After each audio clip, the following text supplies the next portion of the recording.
Welcome to The Dragon's Tome. We're going through every issue of Dragon Magazine chronologically. We're up to episode 133. My name's Rob. I'm Jack. And I'm Chopper. He disappeared for a second. It was weird. Right when he said his name. He's like a ghost. Ooh, me. Ghost. Me. This is May 1988. The cover is a unnamed barbarian who is definitely not Conan. I think they don't have the license to Conan anymore, so it's not Conan. But it's by Daniel Horn. Conan. Daniel Horn. Some kind of weird spear, that's for sure. It's a troll killing spear. Yeah, if you're going to say weird and you went with weird spear when we got something that looks like a boglin that came out of a cardboard cage. But that monster looks normal to me. This javelin / spear / fire poker. Daniel Horn is a really good artist, and you guys are ripping us apart his poor Conan. Just the weapon choice is all I'm ripping. I mean, Conan would never have such a tiny looking spear. It's a specific weapon to kill this beast. All right, all right, I'm going to throw him a bone. Maybe this is not even Conan. Maybe this is his special cousin. It is not Conan, because Conan is copyrighted. Possibly be Conan. Do you see Edgar Rice Burroughs in the background? Maybe it's the special cousin Nonan. He's Brack the Barbarian. Yeah, it was from last issue. Anyways, I do like the monster. I think he's fun, or her. Yes. And he's quite scary. Not because the claws and the giant teeth, but because he's got that, like, I'm going to kill you grin. And not Conan, has been slashed a few times already. It's Nonan. He's Nonan. Nonan has been slashed, but it's a fun cover. I like it a lot. He's Mark Singer, the Beastmaster. Ooh. It's certainly like a high quality art when you look at it, and it's what Dragon Magazine now you're coming to expect. We've got this. You'd see this on the rack. You go, oh, I gotta flip through this. Oh, the new Dragon's out, is what you'd say. Yeah, I am looking at the background, and I'm thinking, like, if you knew this was a ship, why are you going to kill the monster? That's what Nonan does. Oh, he goes into danger to save the world. Or is he smuggling cocaine, and that's what that creature wants, is that package underneath his butt? Oh yeah, now that you say that, it does look like a. So that's Pablo Escobarbarian. Yes, Escobarbarian. Get it? That's a good one. Thank you. He didn't even mean to say that. It just came out. He never thought of that. No, when it popped off in my brain, the synapses fired, and I must get this out as fast as possible because it was comedy gold. Well, Jack, keep it up. Where's your first article? Page 74. You almost We're going to Sage Advice, yes. Sage Advice. I thought Pat said something there for a moment. We're going to page 74, Sage Advice. We're going into the middle column here. How about some guidelines on the wish spell? And I said, oh, well, everyone knows how the wish spell works. It's basically one of the hallmarks of the game, and one of the, other than a deck of many things, I can't remember anything that was kind of like, oh, I want it, but do I kind of situations. So it goes on to say, in Lake Geneva, the campaign, wishes were sometimes used to gain treasure, 5,000 to 40,000 gold pieces. Okay. Could you say I wanted a billion gold pieces and they would land on your head? Isn't that the way wish works? Yeah. So I okay. Well, if you're getting the wish from a freak, they say that's the usual range. I was like, well, that's okay, I guess so. If you asked for a lot of gold and that's just what they used as a lot of gold, I suspect that's something. But then it says then you would deduct the gold from your experience points rather than add it to your experience points. That doesn't sound like I would wish for that at all. Yeah, neither do I. I wonder who wrote this article. Experience is this question. Skip Williams did it. Skip Williams did the response, yeah. So I was like, oh, that doesn't sound great. But let's see. Wish is pretty awesome. So let's see the next thing they say. Will Wish produce a magical item? Yes. Score. This is the wish that we all wish for right here. Everyone wants a magical item. Wish is so rare. Give me my +5 sword. And it right there, +5 enchantment to a weapon. Yes, okay, good. Let's move on. Oh wait, no. He says it's a temporary item you get because you borrowed it from somewhere, and after duration's up, it disappears. Okay, so 1 hour. If I use a wish spell, I get something. I get my magical weapon for 1 hour. I don't know what's going on with this guy. Well, these are official answers, though. That's the problem. That's what I'm saying. I don't know what's going on with this guy. I don't know what game he's playing in Lake Geneva, but that sounds ridiculous. But that's just the first two. Maybe he's going to come with the heavy hitters now. The Dungeon Master's Guide says wish can be to make enhance a ability score. Oh, great! I would love to be able to go. I'm 16 dex. I want to be 17. Thank you. So to permanently gain 1 ability score, as long as it's not raised above 16. Oh, 16 is not racial max of any sort, is it? No, I don't know. Mm-hmm. If the score is 16 or higher, it takes 10 wishes to raise 1 point. Where in the God's name is this guy getting 10 wishes from? And how do you do that? Because you can only cast wish once per day. Do you do it in increments? Like you get 1/10 of a level every day? How do you do that? I'm using my wish for 1/10 of my full wish, and then the genie goes, "Dude, Well, wish is a spell. You can get a wish at 9th level, or it's a 9th level spell, I believe. Wish or the item or whatever, or the ring, whatever it is. Yeah. At some point, someone's going to point out that it doesn't work. So weird. You can't wish for a nth of a spell, but okay. So, and then it says, it can temporarily raise the ability to 18. Okay. In some Lake Geneva campaigns, the duration of this effect is anywhere from 1d6 turns to 1d6 hours. So you could go through all that for 6 turns of having 18 strength. Okay, now I'm gonna go on and say that he continues in this vein, and none of them are better. So I just want to. It's weird. Yeah, I've never heard of it. The way it was going, I didn't think they would get any better. They don't. Because it gets the last paragraph is in the reprisals of the DM for if some of these urchins with their wooden bowls held aloft asking for things with their wish, he brings down the hammer hard in the last paragraph. So if you want if you don't want to have a wish spell, don't give it to him. Jesus Christ. And in the end of the day, if someone had the ability, hey, I got a wish, that's to keep it. Well, the whole point of wish is you have to be very specific, because if you say certain things, it's just like anything. I want $1 million. Okay, you have $1 million that fell on your head. It's not good. You have to be, I want $1 million over there or in my bank account or somewhere, permanently. You have to make sure it's otherwise it's too powerful otherwise, but it's also, that's a way for the GM to have fun. If you get it from a djinn or an Efreet, depending on what djinn you play, but definitely. Yeah, but it's a spell.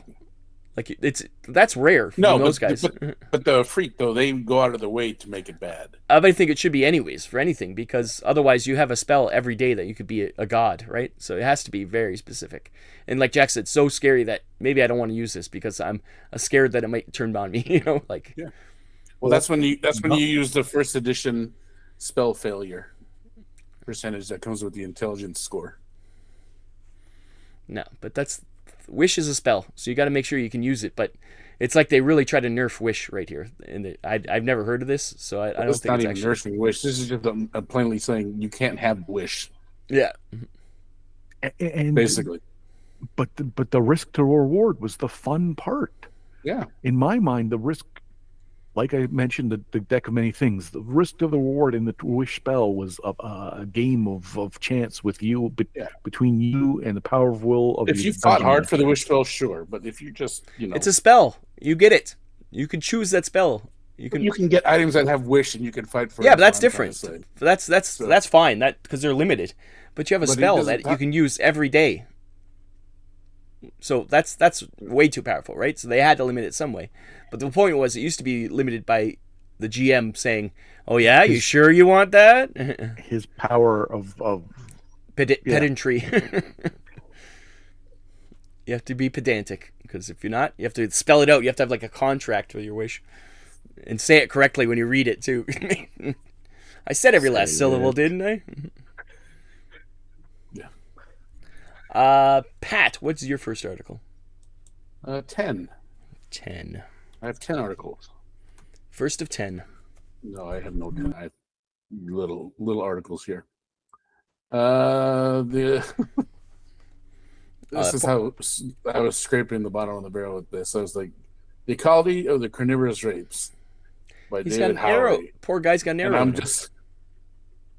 And so I read this thing. It's not even a very long ecology. It's like a page and a half. And so my first take was, are we just doing ecologies on anything now? I think so. The fabled man-eater ape. I mean, there's really no ecology here. It's just a gorilla that eats man flesh. And it's not so strange that we can't understand it. It's like, it's a gorilla. There's nothing in this article that you didn't see in Gorillas in the Mist. The point of ecologies was something so strange. You're like, how do you even use this in a game? Yeah. If you read a Diane Fossey book, you've read an ecology of the carnivorous ape. Yeah. You watched Kong. Yeah. Or Congo. Congo, Bruce Campbell. Yeah. Famous, long-lasting Bruce Campbell in that movie. Yeah. So it's a Bruce Campbell episode. This is the second time we mentioned him. I finished the article, and then all I wrote was, we can do better, ecology writers.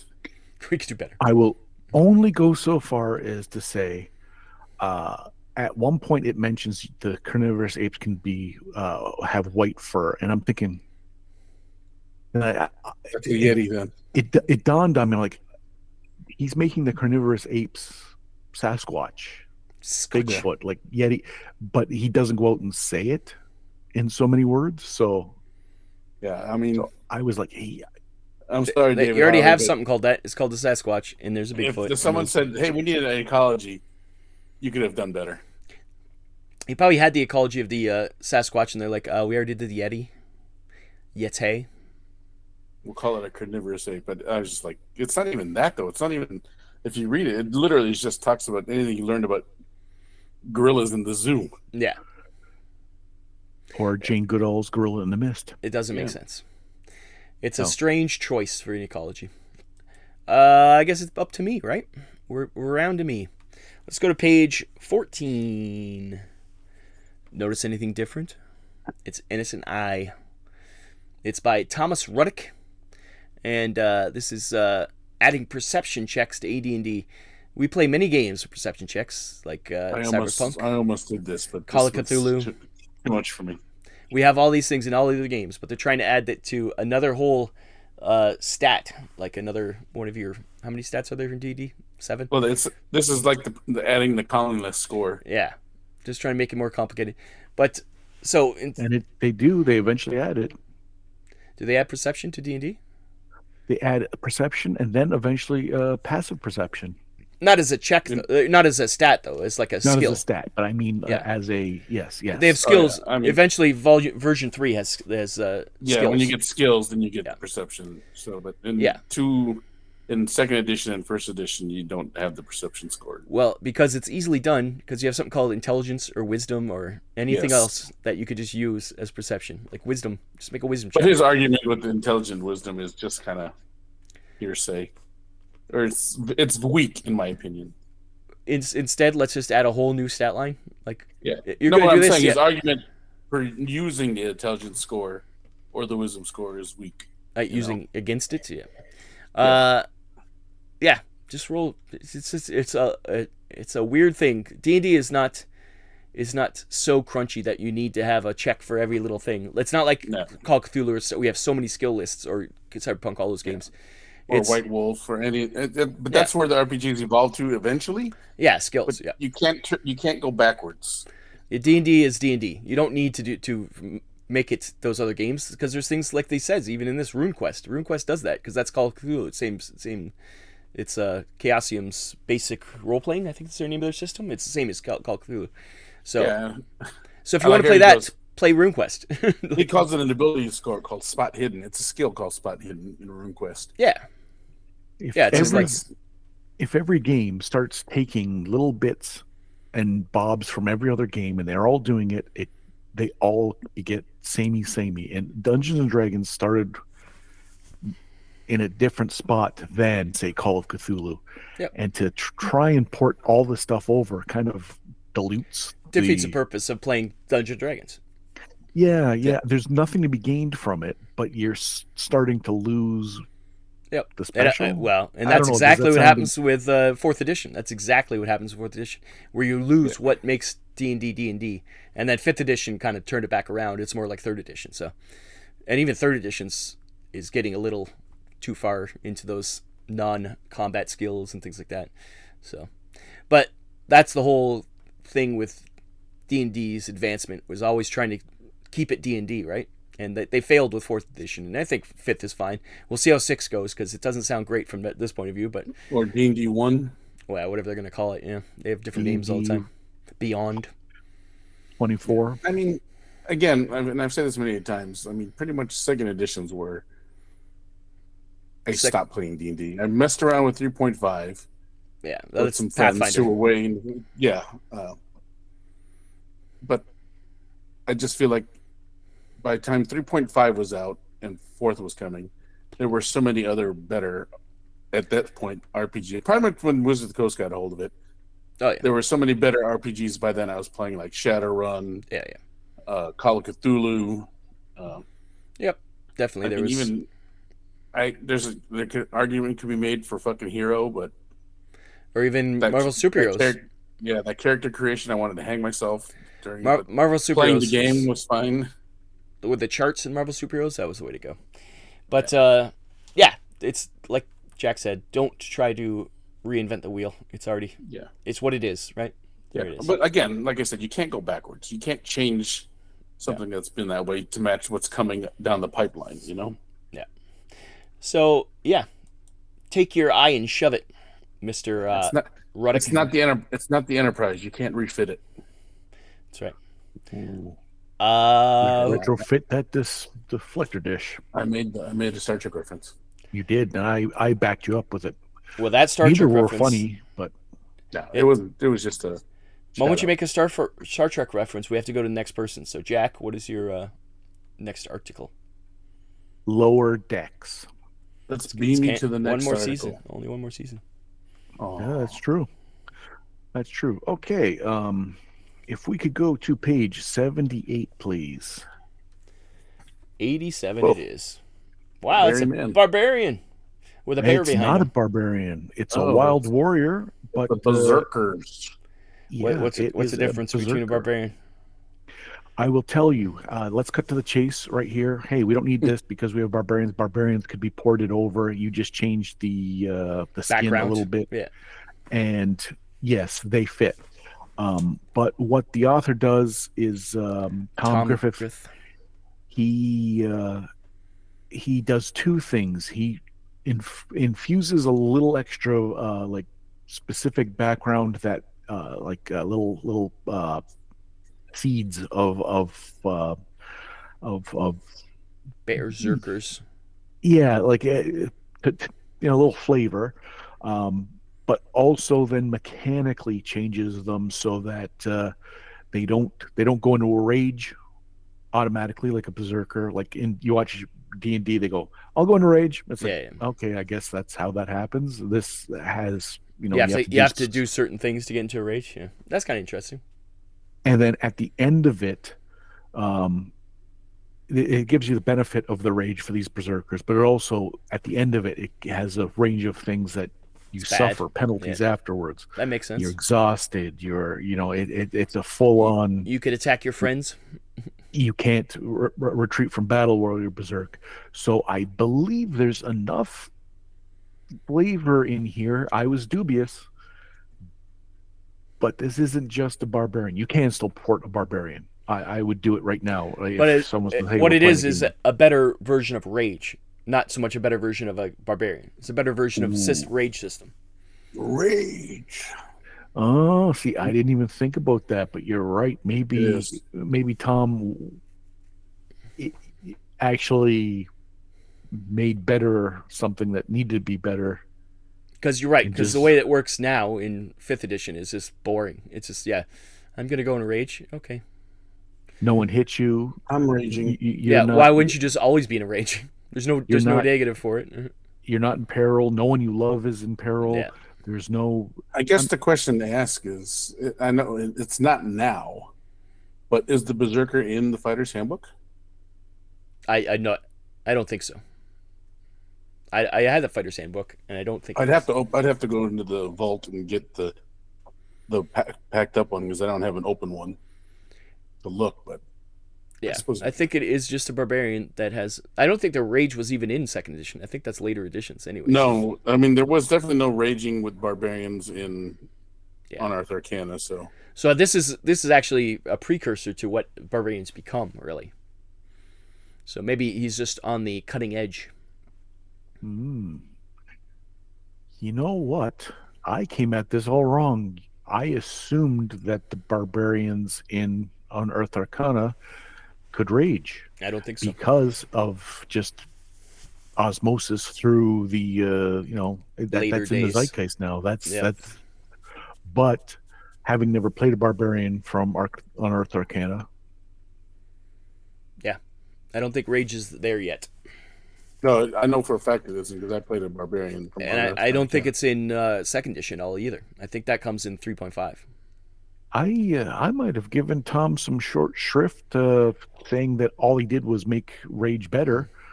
What he did is invented rage, which is better. He pioneered. Yeah. Could be. Mr. Griffith, I apologize. Unfortunately, canonically, you're dead, so you're not hearing me apologize right now. Yes, he is. He hears all, sees all. But kudos to you. I was wrong in reading this in my take, and that would make this far more impressive. So the Berserker does come in through 2nd edition, and I think he comes in the book. And from what I'm seeing, he comes in the Fighter's Handbook. So maybe that's where rage starts. Yeah. Yeah. Well, he does get rage, but then later on he also gets shape change. Yeah, so he can actually become a bear, or a wolf, or he's a a berserker. bull. He should be a bear. Yeah.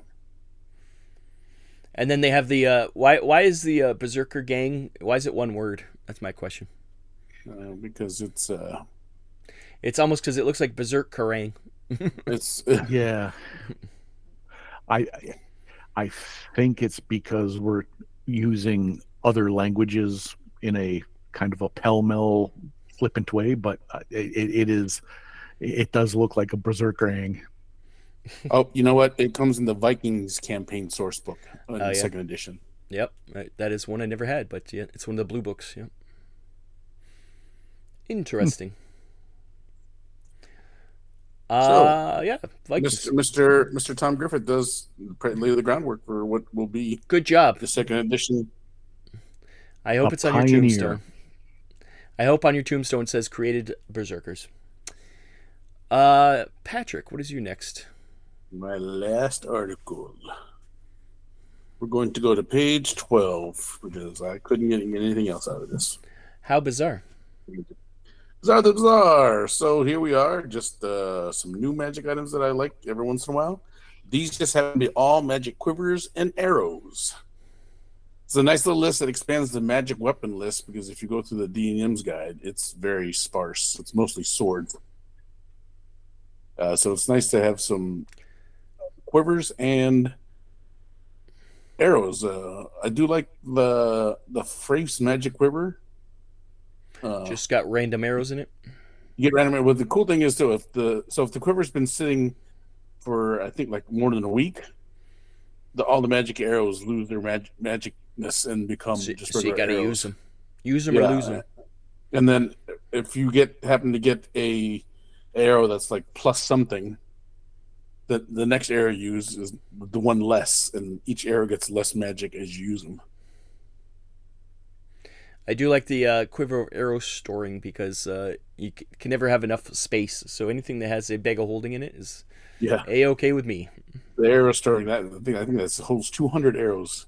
Yeah, that's very useful. Otherwise, you're just like a pin cushion of arrows that you have to always have. And it gives you a whole plethora of just regular arrows too, like blunted arrows, broadhead arrows.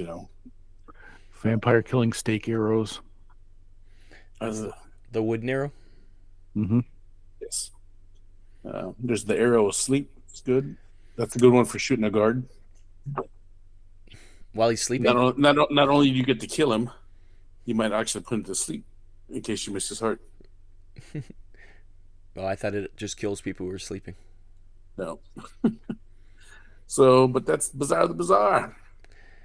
Okie dokie. Back to me. Hey, we're gonna go to page 44. The Game Lizards. They're turning on TSR SSI connection. So they went and visited SSI, which makes all the video games. And I read this. I'm sorry to interrupt, but I read this and I thought it was an article slamming SSI, but it turned out it wasn't. No, that's their new company they're working with. James M. Ward visited the in California. I think it's in somewhere in California. Yeah, SSI was where I went to college. Was like 45 minutes away. Well, aren't you special? He went and visited, and it's Pool of Radiance is in production at this time. So he talks about Pool of Radiance, and it's going to have its own area of Forgotten Realms that's going to take place. He talks about Dragonlance Atari ST game, and I'm like, there was no Dragonlance Atari ST game. And he claims it has the graphics of a Saturday morning cartoon. I'm like, bullshit. But it's called Heroes of the Lance, and it looks like Prince of Persia. Remember the original Prince of Persia? Mm-hmm. It's kind of one of those side scrollers, so it does look nice. It's nice and flowing art. You know how that was. I remember when Prince of Persia came out, I was like, oh my god, this is amazing, because it was so like smooth. Especially when he ran, and then when you switched directions really quick, he slid a little bit. Yeah, it was really groundbreaking. So this is kind of a takeoff on that. And he also talks about something called DM Assistant, which I was like, bullshit, this never comes out. It does come out. I've never heard of this. It comes out in multiple parts. I guess there's like 1, 2, 3, and each one has a different thing. Like I think the original one had like the monster manual, and then it has like campaign settings, and I guess it's available as abandonware. So if you look up DM Assistant SSI, you can find this online. You can check it out if you want to. So look it up. They preview some new game that they're talking about called Azure Bonds, whatever that may be, and not popular at all. Obviously, we've never heard of that game. Never heard of it. And he says, Azure Bonds is awesome. That was the joke, Pat. Do I have to explain the joke? The sarcasm of. Your sarcasm hurts. He said there's going to be a book series with it, which is kind of cool. Written by Flint Dilley, I believe, wasn't it? I think we found that out. The thing that really gets me at the end of this article, he says he had fun in California, and but he says California pizza is as good as Wisconsin pizza, but has weird cheese. Pat, do you have any fucking clue what that means? No. First of all, what is California pizza? What is Wisconsin pizza? And what is weird cheese? California pizza is just California pizza. It's just like pizza anywhere else in the world. I would think so. I wouldn't say Wisconsin pizza is distinguishable from California pizza. I would assume Wisconsin pizza is kind of like Chicago pizza, is it not? Unless the thing is making reference to is the cheese is just better in Wisconsin. Because maybe it's just a joke about cheese. Yeah. I would. That's what my take was. That the quality of cheese isn't this is Wisconsin. I see. It's just a cheese joke. It wasn't that there is an actual California pizza. I was like, what the fuck? No, I mean, if there's a California pizza, it's called California pizza. It comes from the California Pizza Kitchen. Or it's got avocados on it or something. Like who knows? Kale. That's kale. That's anything California, I guess. But yeah, I was just confused by that statement. But good old Jim Ward enjoyed himself at SSI, and it sounds like there is a fruitful relationship starting at this point. Well, yeah. I mean, SSI lasts a while before it goes under. They put like 90-something games out, so yeah, it lasts a long time. And I had every one of those freaking games. All the boxes, yeah. All the gold boxes. Eye of the Beholder. Yep. Pool of Radiance, Curses or Bonds, Neverwinter Nights. So. Yep. Classic. I mean, the games got so popular that it was a portal on AOL, so you could play Pool of Radiance multiplayer through AOL. Wow. I remember Neverwinter Nights. I played multiplayer. Yeah, I mean, but this is before true. Yeah. This is like one of the first times when you log into something, and then you went to a room, and then you started playing Pool of Radiance with whoever. Yeah, it's like MMORPGs. That was the beginning of it. Yeah, this is the Game Wizards. It's always fun. Jack, do you have any more articles? Well, this is a bit of a dilly of a pickle, but no, I did my two. I thought so, but you never know. One of these days, you might surprise us, and there'll be another article. Thank you for asking. Sometimes I do put an honorable mention down there that I'm like, yeah, if need be, I'll bring it out, but not this time.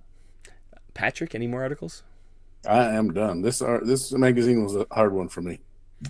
Yeah, it was not the best one. There wasn't a lot here.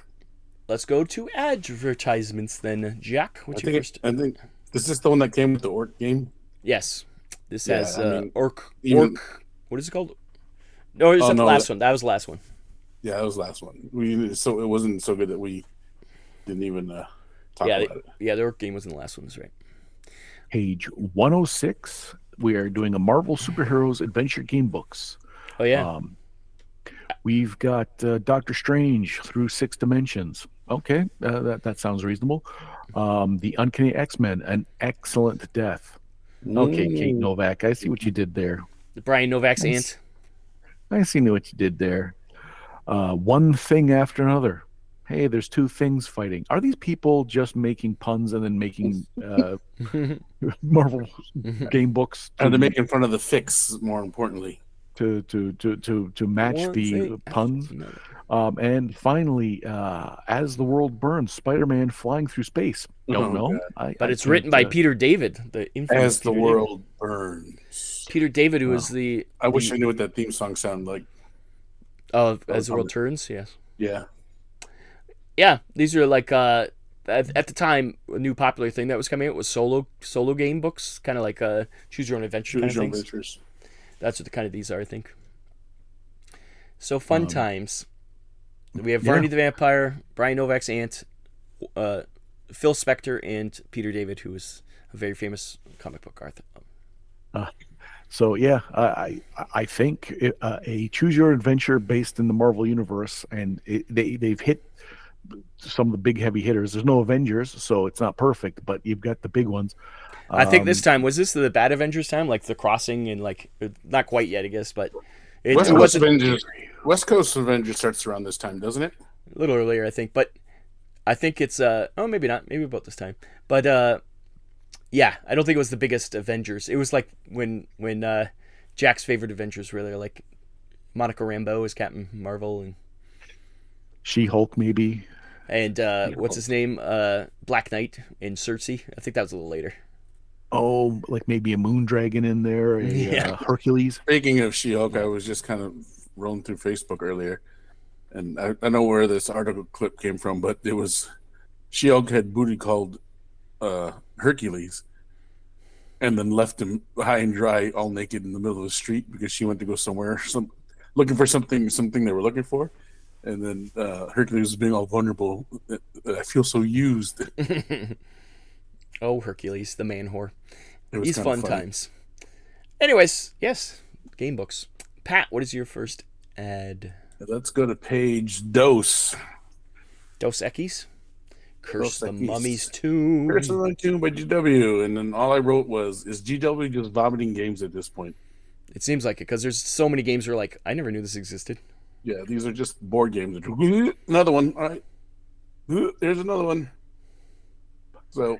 If you were put an ad in Dragon, if you were going to try and make, like someone says, hey, you've got to make Dragon Quest, or you have to make Dungeon, or you have to make something, a Egyptian themed tomb raid sounds like the perfect, like I can't complain about the theme. I don't know how the game plays, obviously, but it's almost a no-brainer.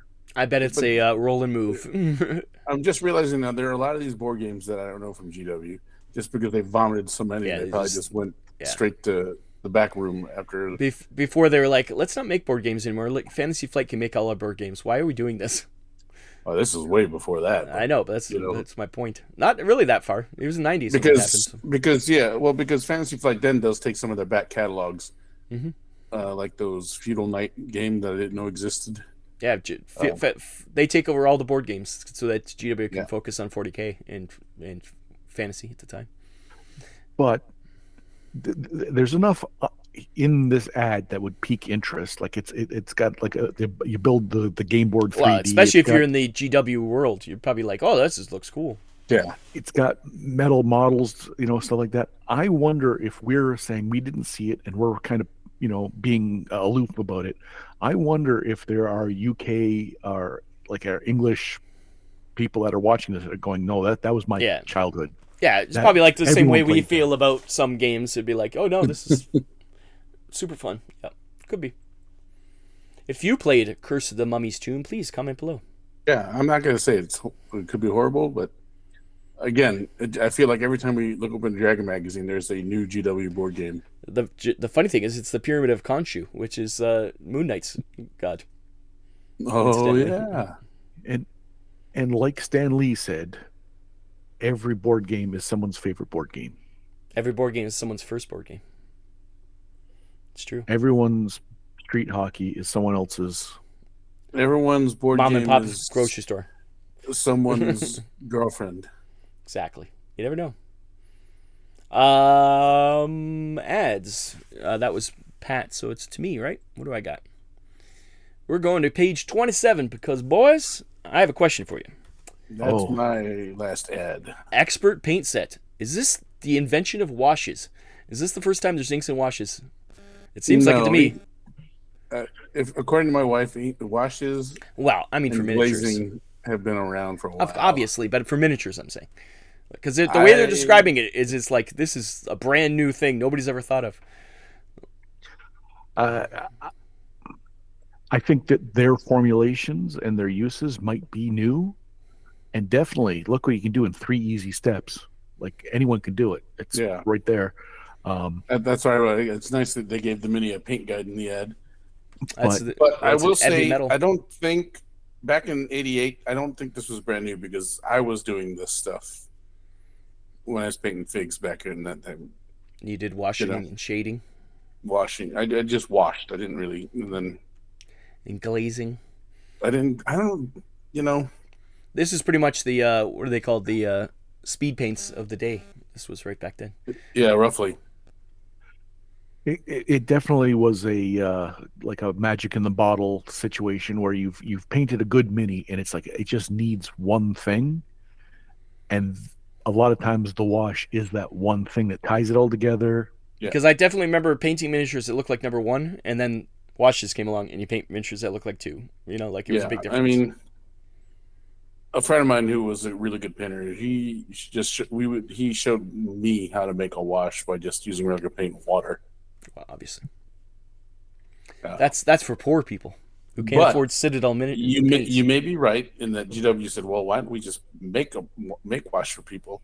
Yeah, and then this is where I put in my notes too. I wonder if it costs an arm and a leg yet. Probably not yet, but this is the kind of stuff back then that Citadel paints actually lasted. It's $10 for 9 paints. Yeah, you don't see Agrax Earthshade or. No. All the things that people are famous now. Yeah, Null Oil have become Null Oil. That's another famous one. There is something called Black, which is for armor and equipment. That's Null Oil, pretty much. They just change the names. Yeah, I mean the Orc Flesh Wash was a huge favorite, and for the longest time for everyone. And then they discontinued it, and everyone was up in an uproar. I still have one actually. I found it, and it's Contrast still liquid. paints. I shook it, and it's still in there. Contrast paints are the new expert paint set. I have a quick non sequitur. Was a secret weapon at Adepticon? No, not. They're out of business, aren't they? I don't know. No, they almost did, but they came back and I think they streamlined their lines. Whatever his name was, I think he is no longer part of it. I think he sold it to someone. Is it Reaper or someone owns it now or something? I don't know. I mean, don't quote me on the selling part. That's what I heard. Anyways, that was a real non sequitur. I got to get some soft body black, and I got to get some armor. My 2 washes of choice. I got to. You might have to find a new store.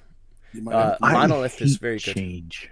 You might have to. I'll have to get you the watches from Monument and see if you like them. I fear change. Well, might have to make a stop by. Well, what we'll do is we'll go. I have $359 worth of credit at Games Plus from the game option. Oh, wow. We might just get you a wash set. We're going shopping, boys. We're gonna get rain. What is that? What is the book that you keep saying you don't want, Jack? The one that you don't think exists? I just sent it to you. Yeah. Oh, that's what all those messages were. While we were recording, I sent you a Canadian listing. I don't believe in Canada listings. Any more ads? Anybody got any more ads? Well, I'll do one more just because you took my last one. So let's go to page 45. 45. Only because we made such a big deal about the last one. Oh, Virgin. Here it is fucking again, Virgin Games team. But this time it's fucking Age of Silvery. What are we talking about here now? Pendragon, classic game. You still got to cash your signature and stamp.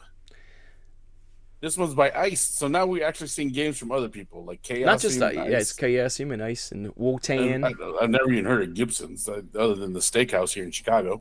Steakhouse. Same with Kingmaker's TM. I don't know what that is, but Wotan I remember is just new, came out, so that they just did another King Arthur game. So yeah, so I mean, it seems like they have different every it's month. like they're talking about a store, but then you get this whole mega mail service. That's the thing that confuses me. What the fuck that is?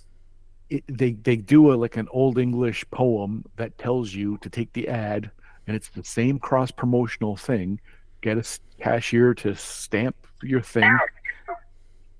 Oh, there you go. Then what? Like this is actually a little more clear now that I read it. Yeah, it gives you $2 off every item listed if you bring this in on this page, or you can send it in with the stamp. First, you bring this ad in, you get $2 off, or you get the stamp and then you send it in to the Mega Mail Games. Which is that their fucking mail system? Must be their mail orders for That's where we're completely in the dark on what is the Virgin Mega Mail service and what do they have and why do I need the catalog? Yeah. Why it must be a mail order service, yeah. Game service. Maybe Virgin did Mega Mail might be like you can also buy records and stuff through it too. Maybe that's just their thing. Back in the day, once again, English viewers, was Mega Mail like the mail order service for Virgin back in the day? Those of you old enough to remember Mega Mail. Anybody listen to this is old enough to remember Mega Mail. Yeah. I can't imagine there's no whippersnappers listening to us. Yeah. They'd be like, boomers, why are you talking about that crap? Yeah. D&D started in 2000. What is first edition? Why is there a 1? Yeah, exactly. Are we on TikTok? Because then I think we might be able to reach some of the Jack, you refuse to do the dances, so no, we're not on TikTok. I do not refuse to do dances. You can't stop me from doing the dances. Maybe we had a miscommunications. Maybe I said, don't do the dances. We're not being on TikTok. Maybe that's there's a little fervor there about the dances. No to eating Tide Pods. I just want to dance. I was confused, yeah. Any other ads, guys? Any other ads? Nope, that's pretty much it. Well, like, share, subscribe. Please comment on your TikTok videos below. Let us know if you were a Virgin Mega Mail. I don't know. You actually just let us know what it is. What can you get? Let us know if expert paint sets were the first washes available for sale. Yeah. Anything else we were supposed to ask? Oh, what is California pizza? Please tell us below. What is your idea of California pizza? California pizza would be called CPK. Is my book. It's CPK. Got to be better than that crap in New York. What they call pizza. New York pizza's good. You got to fold. New York pizza's right. It has its place, but it's not the all and all pizzas. It's too greasy for you, Jack. Is that what you're saying? No, I'm being inflammatory. I'm trying. I thought you were going to say Chicago, and I thought Pat was literally going to jump across through the internets and strangle. Again, I sit on the fence. Well, I prefer Chicago style pizza, a good deep dish like Pequod's, over a thin slice that you have to eat 17 pieces of. That's as a meal. Yeah. Each has its own place. Yeah. Chicago pizza is an actual pizza pie because it literally is a pie. Yeah. That's the only difference. Anyways, it's all good. I love all types of pizza, except for what's that weird one that has like, is it Baltimore or something that has really weird? Or is it like Rhode Island or something? It's got no sauce or something. It's really odd. Tell us. There's some really weird ones. I mean, if I want to be inflammatory, like Jack, California pizza is basically any of the chains. Well, except for Little Caesars is from Detroit.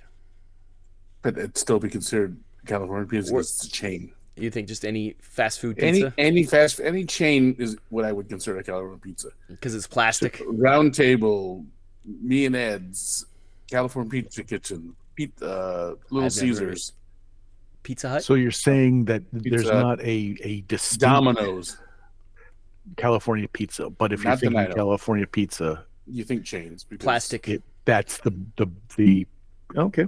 Yeah. Well, that's inflammatory. People can have an argument with me, and you're not going to change my mind. Well, there you go. Try to change Pat's mind. That's your mission in the comments this month. This week, I guess. Next issue is what is it? 134. So come back for that one. And until then, I've been Rob. I'm Jack. No, I'm Copper. We'll see you. We'll see if No Nan's on the next cover. No Nan. Bye-bye. Barbarian.